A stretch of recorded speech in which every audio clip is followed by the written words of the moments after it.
I just finished 10 interviews with coaches who are struggling with their marketing and thus their business because they find it icky and overwhelming. And a lot of them are just refusing to do it because it feels that way. As a former cult member for 12 years, one of my main jobs inside the cult was actually to do a lot of promotion and marketing, both for the group itself and for the individual coaches or facilitators that were in it. So, for over a decade, I used and taught others methods to market and sell their services that I would now consider unethical, coercive, and actually just plain wrong. This doesn't just happen inside cults. This happens in a lot of sales and marketing. I'm starting to see it. I don't think it's starting to happen. I think it's always been there, but it's just everywhere. I mean, I got my windshield replaced the other day, and some of the tactics the insurance company used were not 100% ethical, meaning I didn't give informed consent to give my information to this particular company that they wanted me to use, and I wanted to use someone else. This stuff you start to see everywhere. So I've been out of the cult for a year now, and I've been studying cult dynamics from experts such as Yanya Lalich, Robert J. Lifton, Stephen Hassan, and others. And I can't help but draw some inferences and start asking questions around how we can do marketing in an authentic way, a real way that's congruent with who we are and what we want to see more of in the world. So, what makes marketing icky and overwhelming? A lot of this is this crossover where elements of control that are used inside cults and extreme groups are also used in marketing. And that's why I think we should care. Every one of us should care about being more ethical in our marketing. And let me just pause for a moment and say, calling yourself an ethical marketer or an ethical anything means what? It means nothing. It just like all the things I share here on this podcast, it's not about what we say we're doing, it's about what we're actually doing. So, and this could be a subjective thing that you discover for yourself. What is ethical? What feels right to you? And this is a tricky, tricky subject. Isn't my dog so cute, by the way? I'm going to be using the BITE model, which was developed by Dr. Stephen Hassan. And this is typically used to analyze and identify the elements of control used by manipulative groups or cults. However, we can adapt it to the context of online digital marketing. So I'm going to go through some examples of both how it can be a little bit culty and also what we as marketers and business owners, and particularly the coaching world, which I work a lot with, how we can become more ethical. BITE model starts with B, which is behavior control. So I'm going to break this down into 4 parts. The first part is the B, behavior control. So in context of digital marketing, some of the ways that marketers limit or control behavior of their buyers are they can use tactics that limit consumers' choices by presenting only a few options, pushing them towards specific products or services, setting strict guidelines where marketers can establish strict rules or requirements for consumers to access certain content or participate in promotions, creating a sense of control and exclusivity. Conditioning behavior. So conditioning, just like you would a dog, you do with your customers by using rewards, incentives, or gamification techniques. Marketers can condition consumers to engage with their brand repeatedly, which fosters a habitual behavior. So these are examples of behavior control. Of course, in the extreme sense with cults, they do more extreme versions of this, but in marketing, we do see ways that online marketers or advertisers are actually controlling your behavior. How do we counteract that? Well, we can start implementing transparency and honesty in our marketing. So by providing accurate and truthful information about products or services, including both their positive and negative aspects, clearly disclosing any limitations, risks, or possible side effects associated with a product or service, avoiding deceptive tactics such as false claims or exaggerated promises to manipulate customer behavior. So the emphasis can shift to transparency and honesty. And I, for one, think that the consumer population is really ready for this. We're tired of being tricked and deceived, manipulated, and conditioned into purchasing something that later then we realize we didn't need, we didn't want, we don't even know why we bought it. And because of these tactics, which I will fully admit work really well to get sales, and that's why they're being taught, that's why they're being used. Um, because of that, we are seeing a disillusionment in our audience and our customers. We're seeing people that have buyer's remorse. We're seeing like a refusal to even participate, like on both sides, where marketers that would actually have something good to say and good to offer, experts, they're not even coming to the table because they don't want to do this yicky stuff. And we're also seeing consumers just going like, I'm not even going on social media. I don't open my email, whatever it is. So here are some questions that I've come up with that you can ask yourself. I don't have answers for you. This is for you to go and, just consider. And I will create a free resource that you can download, or I'll link to it in the notes so that you can have these questions. You can go through this because you may not want to take so much notes while you're listening. Okay, so questions to create more behavior freedom and choice with your business and your brand. Where and how am I showing diversity, equity, and inclusion in my brand? Or are you? Am I welcoming of all people? How will I know if I'm not? One of the things in the cult that I was in, they had platitudes that they would say about what they did. Like, it's for everyone, it's consciousness. It's like, we're infinite beings and all of that. But meanwhile, there's two white dudes on stage telling everyone how they should look, feel, act, what they should do, not do, when they're right, when they're wrong. Like, it's actually, there's no inclusion there. They actually didn't study or care about any issues related to that. It's like there was a lot of talk, but there was not a lot of action in the realm of inclusion. So look up DEI experts and study them. You can research this on your own. You can hire someone for your company to like go through your stuff and let you know and point out your blind spots, because we don't see it. So there's a lot of ways that we can become more inclusive if we educate ourselves.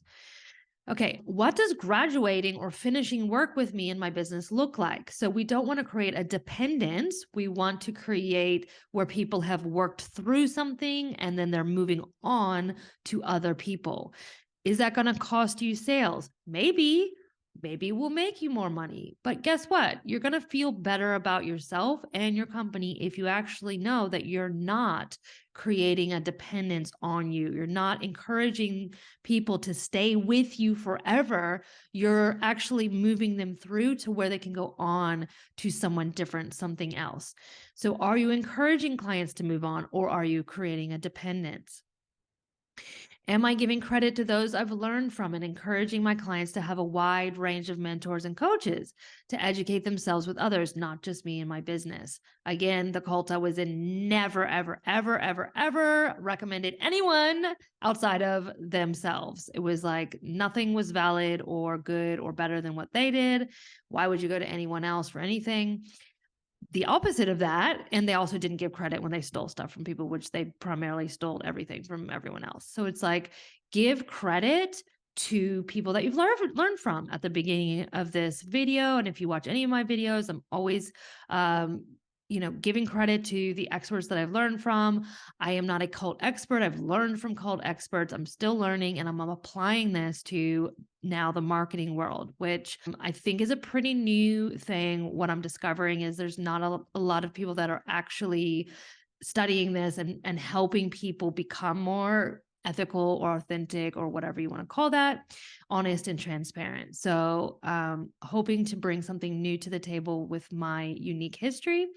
And I also am just always learning from people that have come before me. Okay, how can I empower my clients to define and strive for their own version of success, not mine? in the cult that I was in, they were always doing wealth promotion. So it was like the private jet thing and, the expensive clothes and jewelry and just putting on this display of excess and spending money and being, this sort of version of rich out in the world. And it's like, I will totally admit I bought into that and lived like that was what I thought was success and working all the time and traveling and everything. And it never occurred to me that, I might want to develop my own version of success, my own definition. What does that look like for me? So, are you empowering your clients to figure out what that is for them? Maybe they don't want to travel with their laptop and work on the beach or, work from home mom or whatever. Maybe they actually have their own version of success. I know for me as a mom, if I just do mom things, I go a little mental. And also, if I try and do my business and kids at the same time, I get really stressed out. I mean, they don't let you have a string of thoughts that go in order in your head before they interrupt you. So it's really hard to do deep thinking work with kids running around. So, but that's me. So, what does your client actually define as success? Like, they may not want 6 figures or 7 figures. Like, they may not want to run a team. What do they actually want? Okay, am I showing up on my less than perfect days to display visually what a real person looks like or it sounds like, or do I only present my polished best? It's like if we don't come to the table when we're having off days and talk about it and talk about how we're moving through it, then we present this really unattainable, polished influencer version of life, which just makes everyone feel bad. It's like, no, that's not real. No one actually looks like that when they wake up. Serious. By the way, there's a filter on Zoom. I love this filter. It makes me look perfect. And I'm not saying that you have to get on video and look ugly. I like to look good on video. And I've also relaxed a lot in my appearance since leaving the cult. And you'll see me in maybe even an hoodie one day when it's cold. Okay, if you're running a group, how am I encouraging individualism in that group and discouraging groupthink? Okay, so this is one of those things that, like inside cults, everyone starts to be a clone of each other. We want to discourage that type of groupthink and encourage individualism. So if you're running any type of group coaching, keep that in mind. Am I modeling and encouraging healthy leisure, play, and rest time, not just self improvement and growth? So, hustle culture is, very toxic, very unhealthy. It's promoted a lot in bro marketing, hustle your face off, like work until you drop, like you can sleep when you're dead, whatever. And it's like, are we modeling that rest, leisure, play, having a nap, reading a trashy novel, like doing things that are not productive all the time is actually important. And also that, if you're a coach, that your clients don't have to do self-improvement and growth 24/7. In the cult I was in was a self-improvement, personal development group. And they were obsessed with personal growth. It's like at all times, you go to lunch with them, they're like processing you. Go to class with them, they're processing you. You like call them on the phone, they're processing you. You go to sleep, you're supposed to play clearings while you sleep. It's like, give me a effing break. Okay. So are you modeling breaks, leisure? Not just talking about it, but actually modeling that. How can I help my client determine what are realistic financial and time goals for his or herself? Realistic goals, ones that don't require you to make 7 figures because you're not running a team of 10 and have this insatiable need to create content all the time and post on social media. Like, if that's not realistic for you, it doesn't have to be your goal. And also, it doesn't have to be what you want. If you talk to people that are running, multiple 7 figure businesses, like it's maybe not what the lifestyle that you want to have. And you can have a really, really great lifestyle on a lot less than that if you make some changes, especially with your business. And you'll hear me talk about this, like the amount that we were making and I was making in my business before leaving the cult was extraordinary. Like lots and lots and lots and lots of money coming in, but even more money going out because the expenses and the cost of making that was just extravagant. It was insane. Okay, so now we have a very, very simple business model, and I'm having a lot more leisure and rest time. And for my post-traumatic brain, like that's what I can handle, and that's where I'm at right now. Okay, is my client going to be able to do the work I'm giving them and still have plenty of time for sleep, given their particular life situation? So sometimes this depends on the situation of your client. If they're a single mom or they're a carer or if they have a full-time job, they may actually not have enough time to do your program. And like, let's be realistic about that and have real conversations. Like, no, I don't think that you can fit this in with your workload or your lifestyle. And here's an alternative. Here's a self-paced one, like not requiring people to come at a certain time and attend live. Like, that's very stressful if you have sick kids or you have to, I don't know, drive your husband to the airport to, like, this is literally my life. I was supposed to be on a workshop and I'm like, nope, my kid is sick and I have to drive my husband to the airport so he can go to his job. Like, I'm not going to be on live. And that is reality. And that is my priority. And I'm not going to be guilted or shamed because, you know, from whatever coach's point of view, like my priority should be to be on that workshop. It's like, no, don't do that to people. Okay. Am I encouraging my client to form other relationships outside of the group or community that I have formed? So we don't want this to be like a self-sealing system. And what you'll see is like with a lot of communities, you have, let's say, fertility coaches, and inside the fertility coaching Facebook group or whatever, there's all fertility coaches that are all like trying to, I don't know, steal ideas from each other or whatever they're doing. I don't know. But there's like, we're in this group and no one's going outside the group, or it's like this fishbowl. Happens a lot. Like in cults, obviously, you become very insulated. You don't talk to the outside world. So encourage your clients to form relationships with other people that you don't know, that you aren't associated with, not just your community. Am I welcoming of criticism and disagreeing opinions? Ooh. Okay, so it's really important to let people know that come to see you that you're not the answer, that you're not a one size fits all, that you're not the solution for them.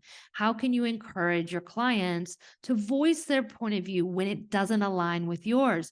And you may have to, like, a lot of people are not very comfortable expressing that they have an opinion that's different to someone who is, you know, on this sort of level of authority above them, which if you are a coach, a teacher, you are in that position of power. So really, how can you welcome criticism and invite other opinions to the table? Like, you shouldn't have 100% of people 100% of the time loving everything that you say and what you do. And they're all just, going, yes, this is awesome. You should have people saying, hey, I don't know about that. Like, I learned this other thing and that worked better for me. Great. How can you welcome that? Okay, so this has been the first of 4. It's the B in the BITE model, behavior control. So in the following videos, we're going to talk about information, thought, and emotional control. And check out the link in the notes to download this as a free resource.